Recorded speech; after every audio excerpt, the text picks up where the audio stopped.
Welcome to my views in news. This news bulletin has news stories from Ethiopia, Eritrea and Sudan.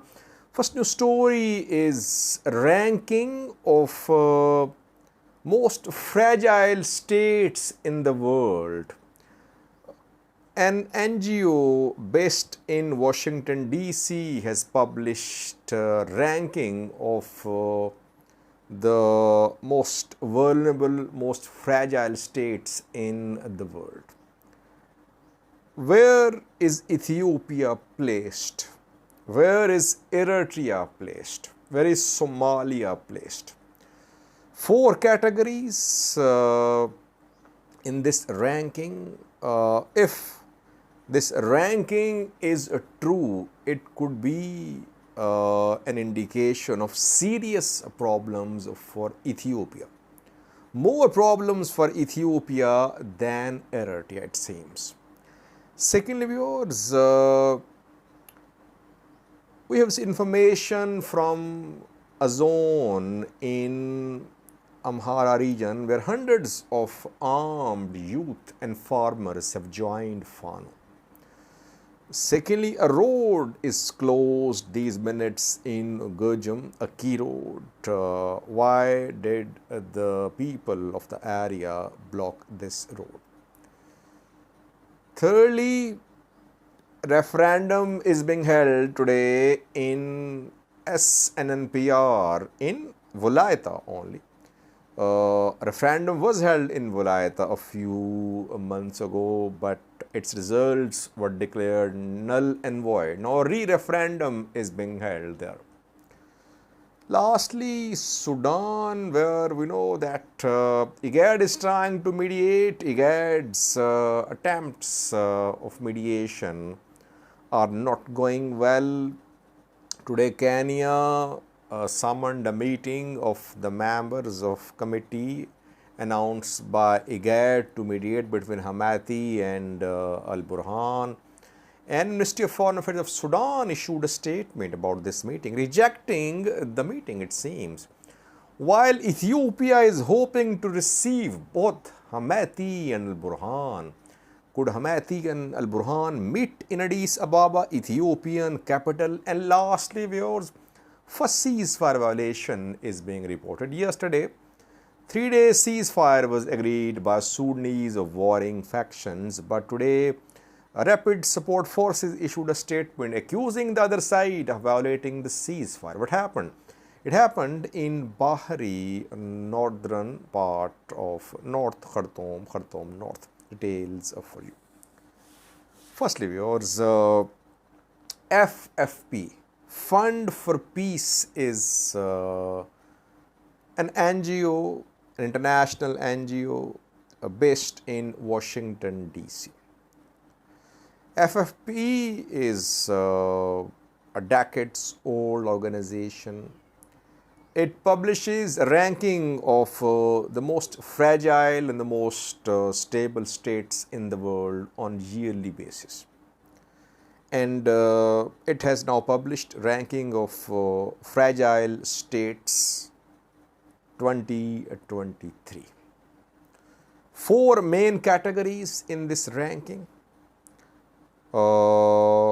sustainable states, stable states, warning states. Where there is a warning, there could be disintegration, there could be problems.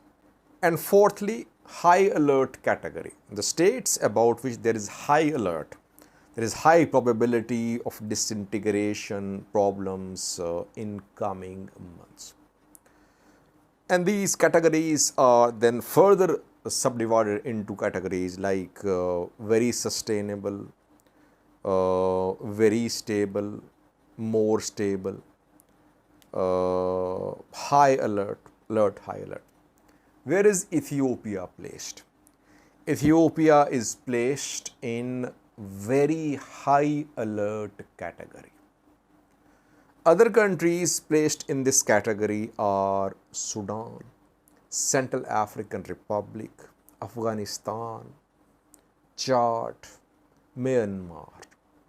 So, FFP is placing Ethiopia with these countries. Eritrea is placed higher. It is placed in a warning category. There is warning. There could be disintegration. There is fragility, but Eritrea not as fragile as Ethiopia. Somalia is ranked as a country where there is very high probability of disintegration. Lowest ranked country in this list is Somalia. Ethiopia is closer to Somalia, a few positions up from Somalia is Ethiopia placed. Now, people would say that this organization is based in the US, that is why its grading cannot be trusted. That Ethiopia should not be placed with Sudan. Yes, I agree to some extent that Ethiopia is not as vulnerable as Sudan is now. But imagine Sudan of March this year and Ethiopia of today. Sudan was relatively stable, though it was defaulting, its economy was in dire straits. But still, it was united in March. In April, things changed. War broke out. And war has come to an end in Ethiopia, by the way. It ended last year. In November, peace deal was signed. The grading shared by this group is about 2023. It's not just based on 2022. It's based on what is happening in 2023. Ethiopia is definitely faced with multiple challenges. Economic challenge is a serious challenge. But several other countries are facing such challenges. It's not something new. Problem is that internal divisions are existing in Ethiopia. Religious divisions, ethnic divisions, tension between the federation and regional governments, tension with neighbor too. So that is why Ethiopia has been placed in this category. I think instead of criticizing Fund for Peace organization, Ethiopian government should understand there are problems which need resolution. Otherwise, the country could face serious challenges in terms of unity, in terms of territorial sovereignty, it seems. Secondly, viewers, two developments about the ongoing operation against Fano factions in the Amhara region of Ethiopia. Gojjam is the center of these operations these days, though we are receiving reports of clashes in other parts of Amhara too, between Fano fighters and Ethiopian military. But these days, the main focus of Ethiopian army is on Gojjam. In East Gojjam, there is Yijubbe of Wolaita. And Ethiopian army entered Yijubbe after it completed operation in Debre Ilyas, East Gojjam. From Debre Ilyas, they entered, I think, Dambicha, Fanut Salam, and then they moved towards Yijubbe. In Yijubbe, Ethiopian army tried to corner Fano fighters. But we are receiving pictures from Yijubbe, new pictures showing that dozens, if not hundreds, of armed youth and farmers are joining Fano fighters. I talked to a source who is there on the ground. He confirmed, very neutral source by the way, he confirmed that Fano is getting support. Manpower is no problem for Fano because people are supporting Fano fighters. That is what happened in Dambicha too, where we saw that Ethiopian military had to retreat. It tried to surround Fano fighters. There was exchange of gunfire, but later we saw that people took to the streets. They blocked Ethiopian army supply routes. from Fano Jega towards Dambicha, and then Ethiopian military withdrew from Dambicha. Talks were held between Dambicha and the Ethiopian military. And after that, Ethiopian army's withdrawal, Fano fighters addressed the people there. They thanked them, thanked for their support. And now in Jubbe, East Gojjam, again we're seeing public support for Fano fighters. Thirdly, Debre Marcos to Emmanuel road is blocked these minutes. Debre Marcos is in Gojjam, East Gojjam. Yesterday, some Amharic news sources reported that Oromo Liberation Army fighters had kidnapped dozens of truck drivers from East Shiva, I think, from North Shiva, between Elidairo and Gebre Guracha. Ola fighters set up a picket, a checkpoint, and there some truck drivers were abducted allegedly. And then a ransom was demanded for the release of truck drivers.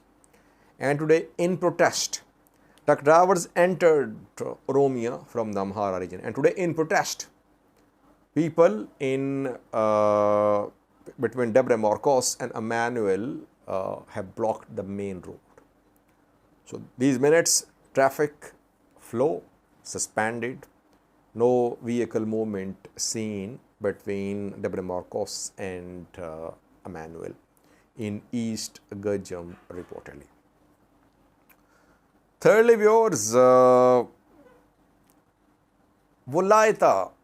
Wolaita is part of the SNNPR, Southern Nation, Nationalities and Peoples region. Wolaita and Gurage, both ethnic groups, they have been struggling for years for separate regional status. They say that if Tigray, Amhara, Oromia, Somali, Afar regions can be created, a Gurage zone can be created too, a Wolaita zone can be created as well. So they want to split with SNNPR. PM Abiy's government has been opposing creation of regional states along ethnic lines. So the same government created Sidama. But after Sidama, next regional state was Southwest State. It was not named after any ethnic group. So now Ethiopian government is opposing the creation of separate Gurage regional state, separate Wolaita regional state. A few months ago, a referendum was held in SNNPR to split SNNPR into two zones. A new zone is being created comprising 6 zones and 5 special Woredas. This zone will split with SNPR. This new regional state, if a referendum is successful, would have 6 zones: Konso, Wolaita, South Omo, Gamo, Gadeo, Gofa, and 5 special Woredas: Burji, Baskito, Ale, Amaro, Dirashe. We know that Wolaitas have been opposing the referendum. A referendum was held there a few months ago, but results of referendum in Wolaita were declared null and void. That is why a re-referendum is being held only in Wolaita. In other parts of these zones and Woredas, referendum results were accepted by National Election Board of Ethiopia. So today, polling is underway in Wolaita. Obviously, results would be in support of creation of a regional state comprising these 6 zones and 5 special Woredas. Though some political parties, some groups based in Wolaita, they have been opposing the referendum. They say they want to be a separate regional state. Referendum ongoing. More than 1,000, around 2,000 polling stations, 1,812 polling stations have been established for this voting. and voting underway. We'll try to update you in coming videos after the results are announced. So far, voting is peaceful. Lastly, viewers, Ethiopia is planning to host both Hemedti and Al-Burhan. PM Abiy is playing a key role here. He is contacting the two leaders. IGAD confirmed at a session a few days ago that IGAD leaders would invite Hemedti and Al-Burhan for a direct meeting. Both have not held any direct meetings since the start of Sudan war in April. The representatives met in Jeddah. Some ceasefires were agreed, some were implemented partially, some fully. The two never met. IGAD wants Hemedti and Al-Burhan to sit face to face. IGAD announced establishment of a 4-member committee led by Kenyan William Ruto, with Salva Kiir, Abiy and Ismail Omar as the members of the committee. Sudanese Ministry of Foreign Affairs rejected Kenyan premiership of the committee. It said committee should be led by South Sudan's Salva Kiir. And reportedly, this afternoon, Kenya summoned a meeting in accordance with IGAD initiative. And immediately after that, we saw a statement from Sudanese Ministry of Foreign Affairs rejecting the meeting summoned by Kenya, saying that Sudanese Ministry of Foreign Affairs rejects the meeting being presided over by Kenya. So Kenya's role as leading the committee is being rejected by Sudanese military. RSF has already rejected this IGAD initiative, saying there is no need of new platform for mediation. Jeddah platform is sufficient, led by Saudi Arabia and the US.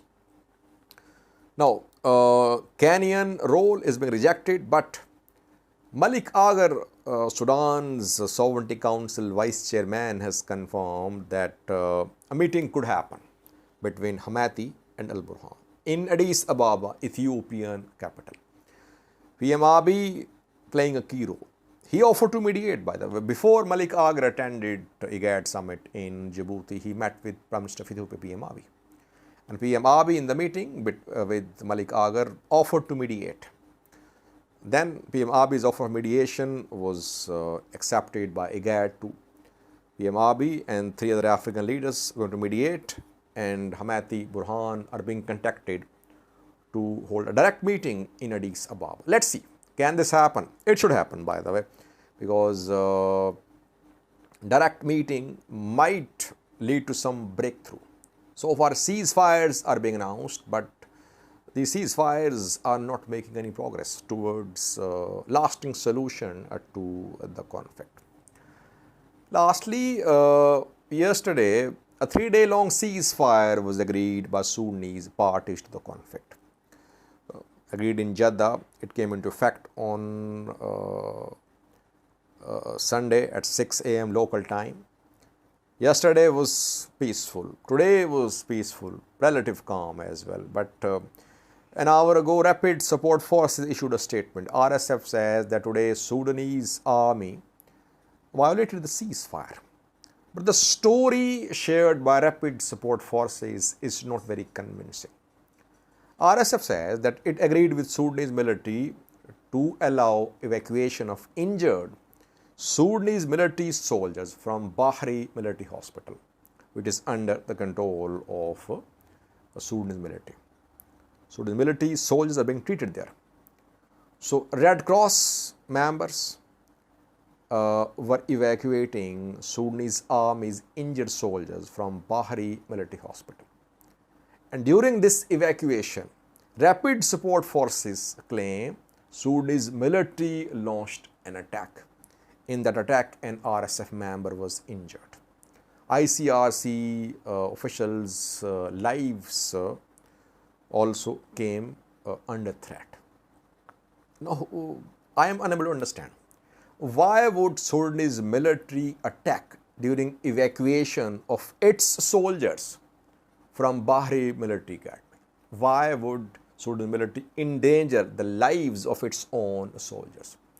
RSF statement is not plausible, it's not convincing. It seems that RSF is trying to blame Sudan's military for a ceasefire violation, which did not happen. If it happened, it was the work of rapid support forces, it seems. Thank you for watching.